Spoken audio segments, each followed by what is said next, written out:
हमारे साथ इस वक्त एक खास मेहमान जुड़े हुए हैं। Major retired Mohammad Ali Shah defence expert के तौर पर हमारे साथ जुड़ गए हैं। मेजर साहब, बहुत स्वागत है आपका।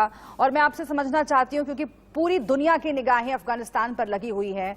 यूएन के अंदर भी अफगानिस्तान के राष्ट्रपति ने पाकिस्तान की तरफ इशारा किया था और साफ तौर से कहा कि तालिबान को पाकिस्तान का सपोर्ट मिल रहा है। लेकिन फिलहाल इन तमाम मुद्दों और हालातों के तहत प्राथमिकता ये है भारत सरकार की कि जो फंसे हुए भारतीय हैं अफगानिस्तान के अंदर, उन्हें बाहर निकाला जाए और उस दिशा में लगातार पहल की जा रही है।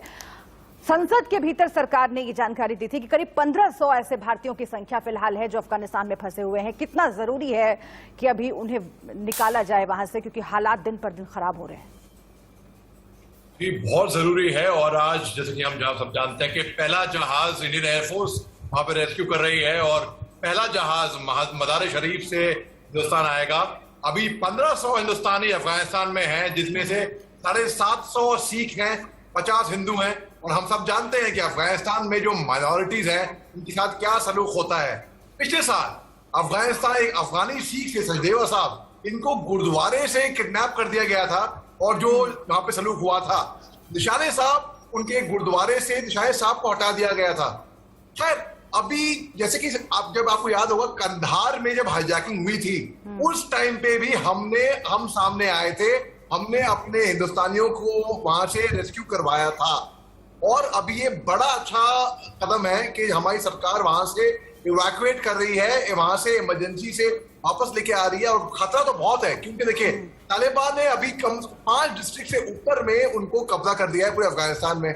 और मेरा ऐसा मानना है कि अगले 1 महीने के अंदर तालिबान बहुत ही ये खराब बात है। मेजर साहब, जो भारतीयों को लेकर जो नफरत है तालिबानियों की, वो तो बार बार उजागर होती रहती है, क्योंकि भारत सरकार ने शुरुआत से ही, हमेशा से ही अफगान सरकार की मदद की है, उसका पक्ष लिया है, सपोर्ट में खड़ा रहा है भारत हमेशा अफगान सरकार के। लेकिन जो घटना हुई थी दानिश सिद्दीकी, पत्रकार जिन्हें मार दिया गया तालिबान की ओर से, और बाद में मालूम चला कि उनकी पहचान को जानते हुए वो भारतीय हैं, वो पत्रकार हैं, उसके बावजूद न सिर्फ उनकी हत्या की गई बल्कि उनके शव के साथ भी बर्बरता की गई। तो ये जो रवैया है तालिबान का भारतीयों के खिलाफ, उसके मद्देनजर क्या और जरूरी है कि खास सतर्कता बरती जाए?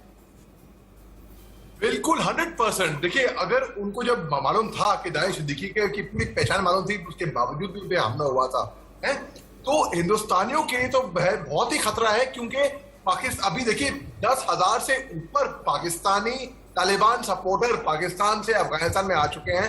और पाकिस्तान का ऐसा मानना है कि 2 तरीके के तालिबान हैं, अच्छा तालिबान और बुरा तालिबान। अच्छा तालिबान उनके लिए वो है जो पाकिस्तान के इंटरेस्ट के लिए काम करता है और हिंदुस्तान के खिलाफ काम करता है।